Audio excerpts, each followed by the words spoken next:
자, 고린도전서 10장 10절, 11절 두 절만 같이 함께 읽겠습니다. 다 찾으셨죠?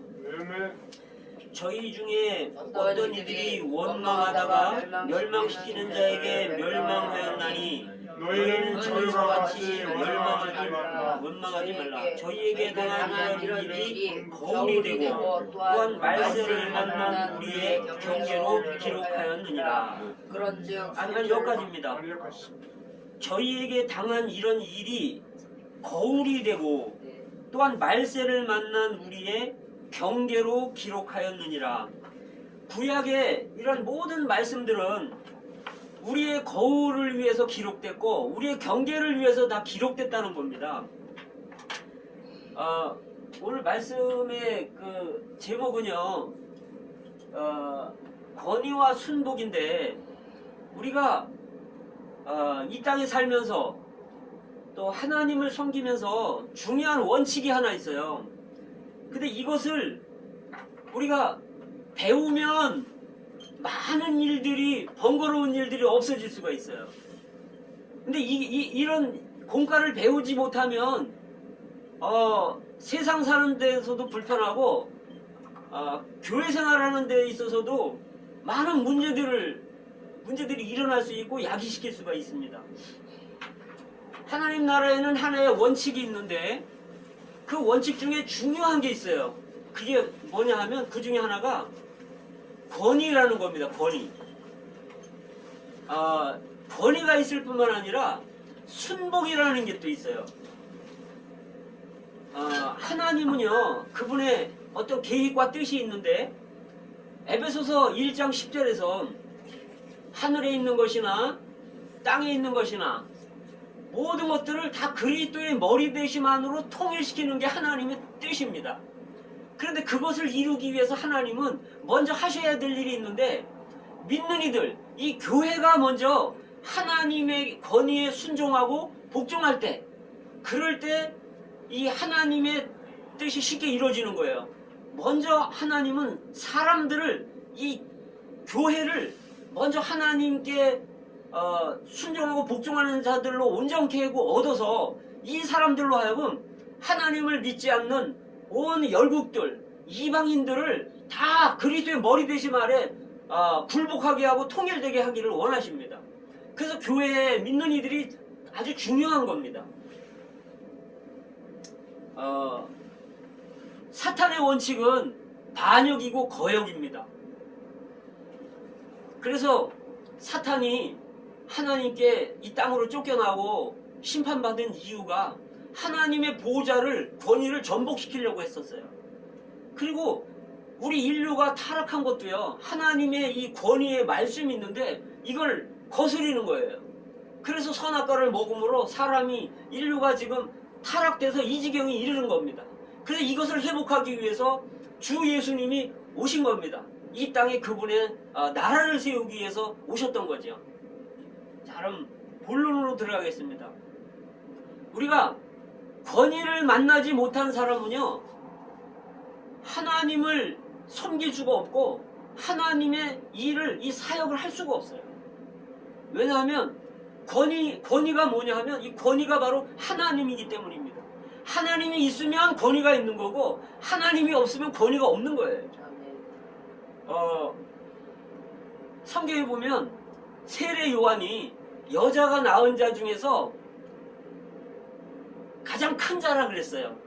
그런데 천국에서는 가장 작은 자라도 세례 요한보다 크다는 거예요. 이게 무슨 말입니까? 왜 요한이 여자가 낳은 자 중에 가장 컸냐 하면 예수님을 가장 가까이에서 모셨기 때문에 세례 요한이 가장 큰 자였어요. 그런데 신약에는요, 이제 예수님이 우리 속에 들어왔습니다. 그래서 이 천국에서는 가장 작은 자라도 세례 요한보다 크다는 거예요. 그래서 예수님이 우리 안에 들어오셨기 때문에. 그래서 하나님이 계시면 권위가 있는 거고 하나님이 없으면 권위가 없는 거예요. 우리가요, 성경에서 그런 게 있죠. 야곱이 바로 왕을 축복합니다. 히브리서에서는 폐 일어나고 큰 자가 작은 자에게 복을 이뤄준다는 거예요. 그러면 그 시대에 보면 야곱이 바로 왕 그 시대에 애굽의 왕보다 더 컸다는 거예요. 왜? 야곱이 하나님을 섬겼기 때문에, 믿었기 때문에. 그럼 이 시대에도, 이 시대에 어떤 대통령이든 그 누구라 할지라도요, 하나님을 믿는 사람들이 더 큰 겁니다. 큰 자예요. 그래서 그들을 위해 축복할 수 있는 겁니다.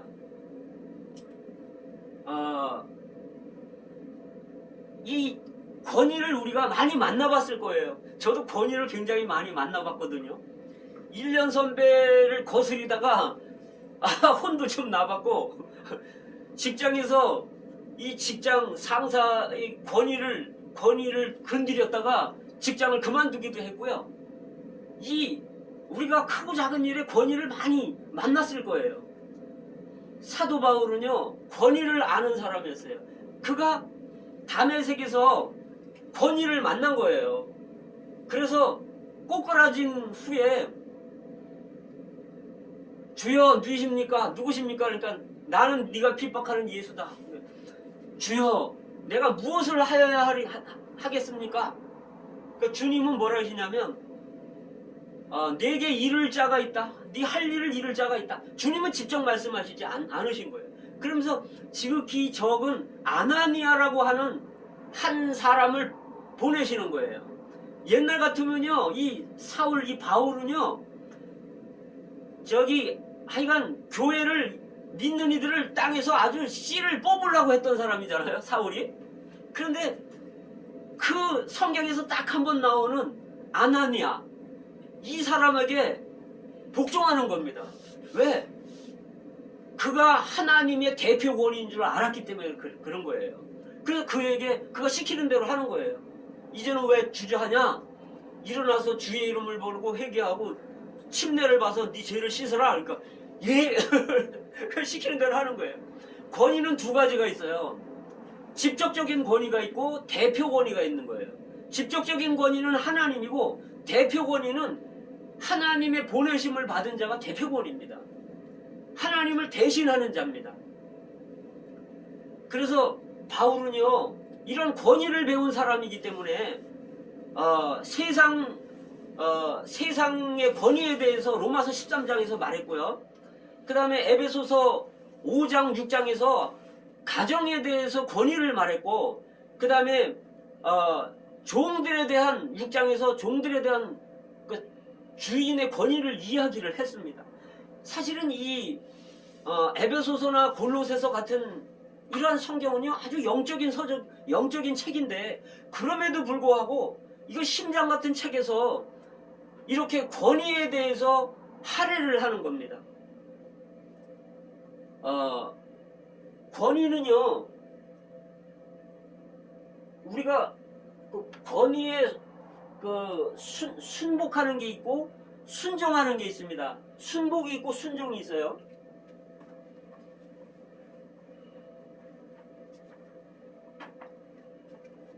자,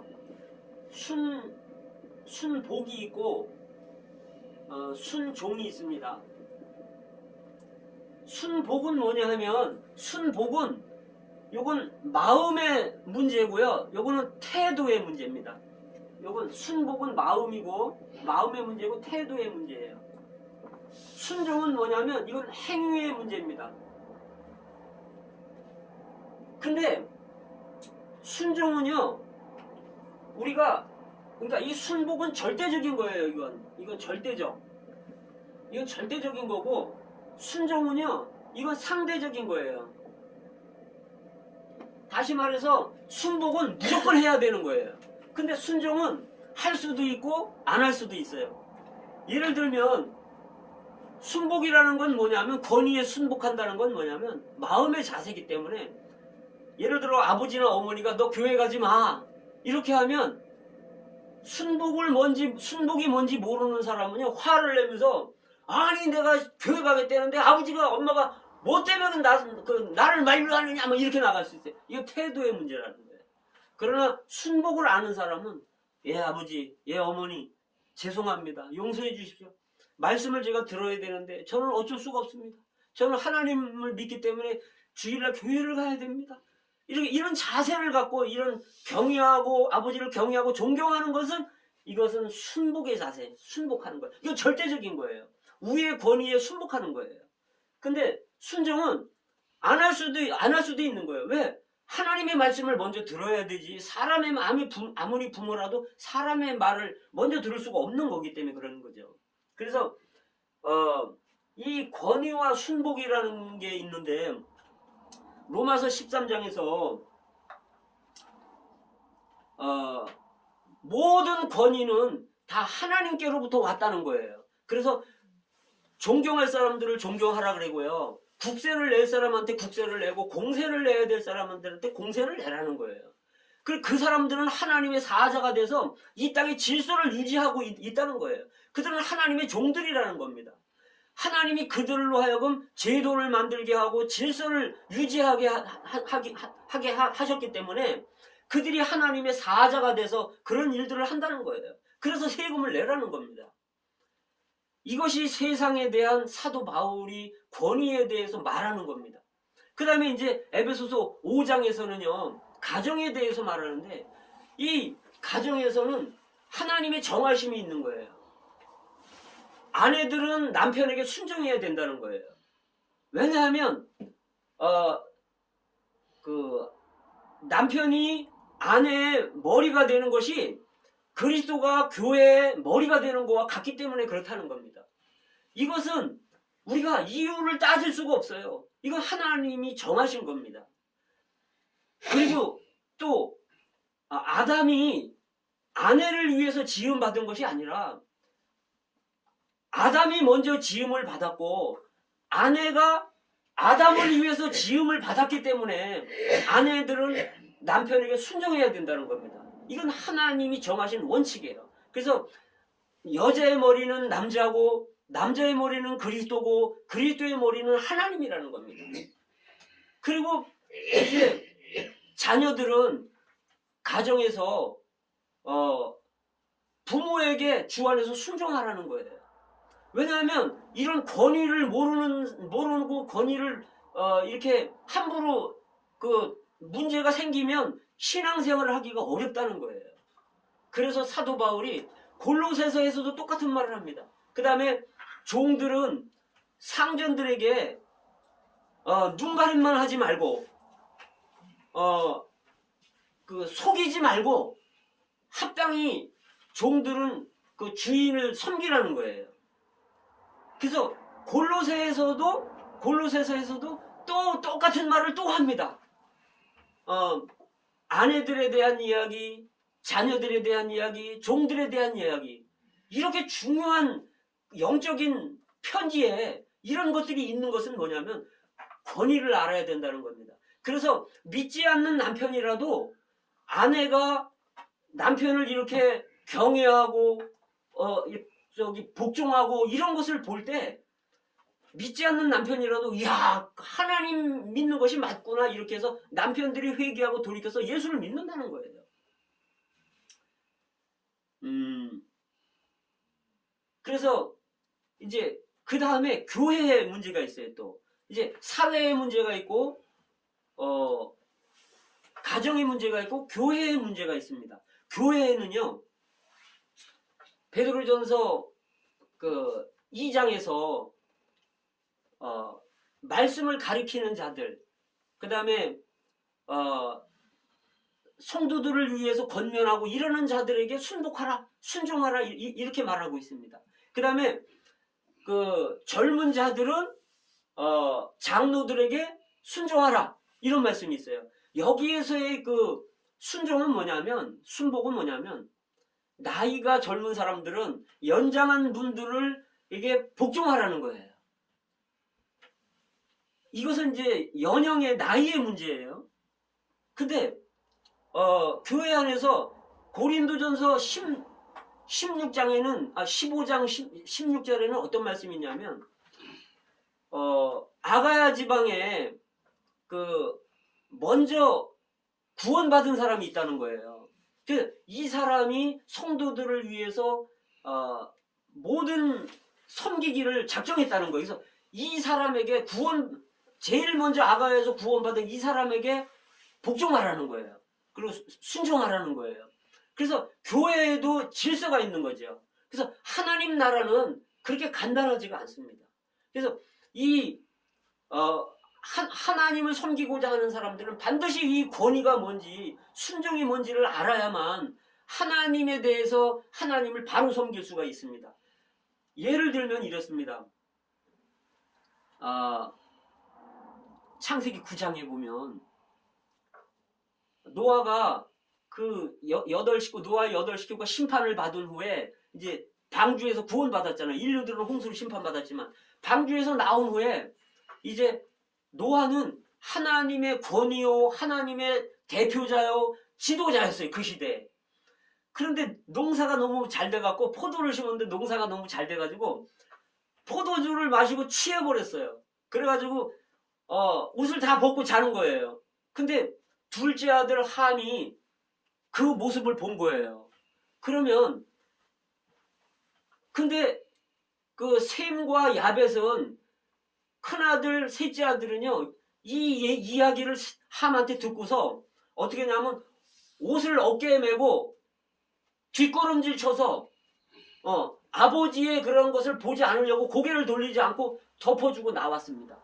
그런데 노아가 잠이 깬 후에 노아가 잘못했잖아요, 아버지가. 그런데 잘못은 노아가 했는데 노아가 하나님의 통치를 하는 겁니다. 행정을 하는 거예요. 가나안은 저주를 받을지어다. 가나안이 뭐냐면 함의 아들이 가나안인데 함으로 인해서 그 자녀들이 저주를 받는 거예요. 종의 종이 될지어다. 그리고 셈의 하나님을 찬송할지로다. 그래서 셈은요 지금 유대인의 조상이고요. 역사를 볼 때. 그 다음에 야벳을 하나님이 창대케 하시리라. 야벳은요 유럽 사람들의 조상이 된 거예요. 그래서 또 이 함은 저주를 받으라는데 함은 역사적으로 올라가 보면요 구스인 지금의 이디오피아의 조상입니다. 함이. 그래서 근데 우리가 볼 때 아니 그거 이렇게 심각한 문제가 아닌 것 같아요. 그런데 하나님은 이 노아를 통해서 하나님의 권위를 거스리는 자를 하나님은 심판하신다는 거예요. 하나님은요 다른 것은 웬만하면 용서해요. 이스라엘 백성들이 예를 들어서 뭐 10번을 하나님을 시험하고 5번을 원망하고 불평하고 이런 걸 하나님이 용서할 수가 있어요. 그러나 거역은요 반역은 하나님이 용서를 하지 않습니다. 함이 몰랐던 게 있는데 아버지를 건드린 게 아니에요. 함은요 순복이 뭔지 몰랐던 사람이에요. 평상시에 아버지께 순복하지 않고 아버지가 하는 말을 그냥 억지로 순복을 했죠. 그런데 아버지가 실패를 하는 걸 볼 때 이 경외하는 마음, 순복하는 마음이 없어요. 그래서 그냥 가서 나발을 부른 겁니다. 권위를 무시한 거예요. 노아 뒤에는 하나님이 계신 겁니다. 왜? 권위이기 때문에. 그래서 노아는 자기가 잘못해놓고 저주를 하는 겁니다. 권위가 이렇게 무서운 겁니다. 한 예를 더 들어보면 민수기 12장에 보면 모세가 구스 여인을 아내로 취했어요. 구스 여인이 진짜 흑인인데 그러니까 미리암이 아론하고서 비방하고 원망하는 거예요. 아니 어디 여자가 없어가지고 유대인들 중에 여자가 히브리인 중에 여자가 얼마나 많은데 왜 하필이면 저 흑인 여인을 아내로 취하냐. 이렇게 할 때 여호와께서 그 소리를 들으셨더라. 이렇게 나왔습니다. 그리고 하나님이 갑자기 나타나셨어요. 그럼 너희 세 사람은 진 앞으로 나와라. 그리고 하나님이 구름 기둥 가운데에서 진 앞에서 하나님이 딱 서신 거예요. 여기에서 사실은 권위의 문제인데 미리암과 아론은 가정에서 모세를 생각할 때 모세는 어린 동생이고 코찔찔이란 말이죠. 옛날에 그런 걸 다 봤단 말이죠. 그런데 하나님이 모세를 부르셨을 때는 모세를 하나님의 대표 권위로 부르셨고 지도자로 부르신 거예요. 200만 명을 이끌고 나온 거란 말이죠. 애굽에서. 그래서 하나님을 대신할 수 있게 대표할 수 있게 이런 권위를 주셨는데 미리암과 아론이 모르는 것은 뭐냐면 그가 자기 동생인 거는 알았지만 그가 하나님의 대리권위자라는 걸 모르는 거예요. 그래서 집안에서 하던 행동을 거기서 한 거예요. 야 모세야 이렇게 말하는 거예요. 너 왜 이렇게 구수여인 취했냐? 가정 얘기를 따지는 거예요. 옳고 그른 문제가 아닙니다. 그래서 하나님이 직접 개입하셔서 진노하시면서 하나님이 떠나가셨어요. 근데 아마 여기서 그 미리암이 한 얘기가 있어요. 미리암이 뭐라고 얘기했냐면, 아니 모세와만 하나님이 말씀하시더냐, 우리와도 하나님이 말씀하시지 않더냐, 이러면서 이제 이야기를 하는 겁니다. 모세한테 요 한마디밖에 안 했어요. 그런데 사실은 빙산과 같은 거예요. 빙산은 수면 위에 이렇게 조금 올라온 게 빙산이잖아요. 이거 한마디 했어요, 조금. 근데 이 미리암 안에는 그 물 밑에 있는 큰 산이 있는 거예요. 이 속에 그 불평, 원망, 이런 순복이라는 게 없는 거예요. 마음의 경외라 하나님을 경외하는 마음, 이런 게 없는 거예요. 하나님의 대리권위자에 대한 권위가, 그런 걸 모르는 거예요. 그러니까 한마디 했을 뿐이지만 하나님이 진노하시고, 아마 미리암은 그랬을 거예요. 너희 세 사람은 그 진 앞으로 나와라 그럴 때, 할 말이 많다 이제 나는 그래. 그래, 너 모세 잘못한 게 한두 가지냐 너? 내가 하나님한테 이거 다 말하겠다. 아마 이렇게 생각했을 거예요. 근데 나왔는데 하나님이, 모세는 우리 집에서 종으로 충성하는 자고 나는 모세와 직접 대화하는 사람인데 네가 감히 내 종 모세를 비방하는 걸 두려워하지 않느냐, 이러면서 진노하시고 떠나가실 때 하나님의 임재가 사라졌고요. 구름 기둥이 없어져 버렸습니다. 그리고 미리암은요, 문둥병이 돼가지고 온몸이 하얗게 변했어요. 눈처럼 하얗다고 말했어요. 이 문둥병은 뭐냐면 반역의 표시가 문둥병입니다. 그런데 문둥병은요, 사실 구수여인을 취한 것보다 더 악한 겁니다. 모세는 그냥 구수여인 취했지만, 이방 여인 취했지만, 미리암은요 하나님을 거역한 거예요. 반역을 한 거라는 거죠. 대리 권위를 모르는 사람은, 하나님의 권위를 모르는 사람이 그런 거를 저지르고 반역을 할 수가 있어요. 그러니까 이제 아론이 내 주여 슬프도소이다. 이제 아론이 이제 태도가 바뀌어졌어요. 슬프도소이다. 내 주여. 아론이 형이란 말이죠. 그러나 하나님의 부르심은, 모세는 하나님의 대리 권위자로, 권위로 부르셨고, 아론과 미리암은요 조력자로 부르신 거예요. 근데 그걸 분수를 모른 거예요. 그래서 어쨌든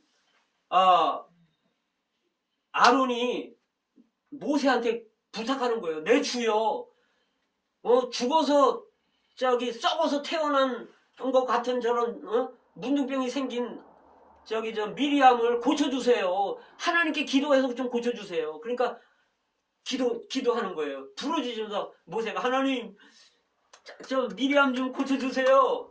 근데 하나님이 뭘 하시냐면, 아비가 그에게 침을 뱉었어도 일주일은 부끄러워하지 않겠냐. 일주일 동안 진 밖으로 나가게 해라. 그래서 진 밖으로 쫓겨나게 되고요. 그 다음에 진은 일주일 동안 반역을 처리하기 전, 심판하기 전까지는 일주일 동안 움직이질 못하는 거예요. 반역이 이렇게, 거역이 이렇게 대표 권위를 건드리는 게 이렇게 심각한 겁니다. 이제 마지막으로 한 가지만 더, 중요하기 때문에 한 가지만 더 이야기하겠습니다. 처음에는 이 노아는, 함은 가정에서 그냥 한 사람이 그랬을 뿐이에요. 근데 여기는 이제 두 사람이 이제 모세를 거스렸죠. 근데 민수기 16장에 보면 이제 고라는 레위 지파입니다. 고라와 루벤 지파의 다단과 아비람이 당을 지었어요. 아주. 그리고서 이 아주 유명한 족장들 250명이 또 당을 지어가지고 아주 이제 큰 당을 만들어가지고 이제 모레와 아론을 비방을 했습니다. 이렇게 할 때 다른 거는 다 용서를 하지만 하나님은 이걸 용서를 하지 않습니다. 이걸 심판하고 넘어가십니다. 그래서 하나님이 나타나셔서 기회를 한번 줬죠. 그 다단과 아비람도 나와라 하니까 이 사람들이 막 또 원망하는 거예요. 아니, 우리 눈을 빼려느냐? 뭐 가나안 땅도 주지도 않고, 믿음이 없어서 못 들어간 거죠, 자기들이. 가나안 땅도 주지 않고 밭도 안 주고 포도원도 안 주면서 막 이러면서 막 모세와 아론을 비방하고 원망을 합니다. 그럴 때 하나님이 즉시 개입해가지고요, 다 비켜라. 그래서 땅을 열게 해갖고요, 그냥 살아있는 채로 다 음부로 들어가게 하는 거예요. 전무후무한 일이 생기는 거예요. 산채로 그냥 다 음부로 들어가는 겁니다. 이게 반역, 권위를 모르는 사람들이 당하는 겁니다. 그 다음에 이제는 하늘에서 또 불이 내려와요. 땅이 심판을 하지만 또 하늘에서 불이 내려서 250명이 향로를 들고 있는데 다 불타서 죽어버리는 거예요. 땅에서 심판이 있고 하늘에서 심판이 있고. 그런데요, 이튿날 백성들이 또 원망을 하는 거예요. 모세와 아론을 비방하면서, 아니 당신들이 말이야, 하나님의 여호와의 백성들을 다 죽인 거 아니냐, 막 이러면서 또 비방하는 거예요. 그럴 때 모세와 아론이 하는 말이, 너희가 여호와를 거스리는도다. 모세와 아론은요, 사람의 문제가 아니에요. 그 사람이 잘하고 잘못한 문제가 아니라 그 사람이 하나님의 위임을 받은 사람이냐 아니냐가 중요하다는 거죠. 그러면서 이 모세는 영적인 감각이 뛰어난 사람이기 때문에, 아주 온유한 사람이기 때문에 그런 상황이 있을 때 자기 자신을 위해 싸우지 않고 엎드립니다. 그리고서 아론 보고 빨리 향로를 들고 가서 불을 다려가지고 가서 속죄하라. 지금 백성들 다 죽게 생겼다. 그러니까 막 연병으로 막 죽어가는데 아론이 향로를 들고 죽은 자와 산 자들 사이에 딱 서 있을 때 연병이 멈췄다는 거예요. 그래서 그때 죽은 사람이 14,700명이라는 겁니다. 이렇게, 이건 뭐냐면, 우리가 이 권위와 순복을 우리가 알 때 순종은 하지 않을 수 있지만 순복하는 자세가 있어야 된다는 거예요. 그러나 합당한 하나님의 어떠한 거라면 또 순복해야 되죠. 죄가 아니라면 우리는 다 순복해야 된다는 거예요. 사라가 얼마나 아브라함을 주라고 하고 섬겼는지, 사라가. 오죽하면 오랍이라 그래라 이래가지고 애굽의 바로 왕한테 한번 팔렸는데 그 말 잘 따르잖아요. 순종하고. 아브라함이 시켰으니까 남편이 시킨 걸 했단 말이에요. 하나님이 깜짝 놀라신 거예요. 그럼 오늘 가서 그걸 가서 무마시켜버리는 거예요. 그리고 그 대가로 아브라함은 실패의 대가로 뭐 소, 양, 종, 노비 많이 얻었지만, 근데 아브라함이 그걸 못 배워가지고 또 남방에 가가지고 아비멜렉 왕, 그랄 왕한테 또 그런 말을 한 거예요. 우리 누이라고. 그러니까 하나님이 사라가 아브라함의 그런 시킴을 듣고 그대로 또 얘기를 한 거예요. 그래서 또 잡혀갔잖아요. 하나님이 즉석에서 꿈에 나타나신 겁니다. 왜 꿈에 나타나셨냐면 아브라함한테 안 나타나시는, 아브라함이 합당치 않았기 때문에 직접 안 나타나시고 그랄 왕 꿈에 나타나시는 겁니다. 그래서 그랄 왕이, 너 왜 날 속였냐? 빨리 아내 데리고 가라. 그러면서 네가 기도해라. 네 때문에 우리 태 다 막혔다. 아브라함은 자기가 잘못했지만 그럼에도 불구하고 자기가 기도할 때 그랄 왕의 태가 열려갖고 자식을 낳을 수 있는 거예요. 이게 하나님을 섬기는 겁니다. 옳고 그른 문제가 절대 아닙니다. 그래서 우리가 제일 중요시 여겨야 되는 건 뭐냐면, 하나님의 나라는 질서가 있다는 거예요. 사실은 이 권위와 순복을 교통하려면 10번 정도는 집회를 가져야 될 거예요. 근데 요 짧은 30분 안에 한다는 건 좀 무리가 있지만 다음에 또 교통을 좀 하겠습니다. 그러니까 권위와 순복을 우리가 배우기를 원합니다.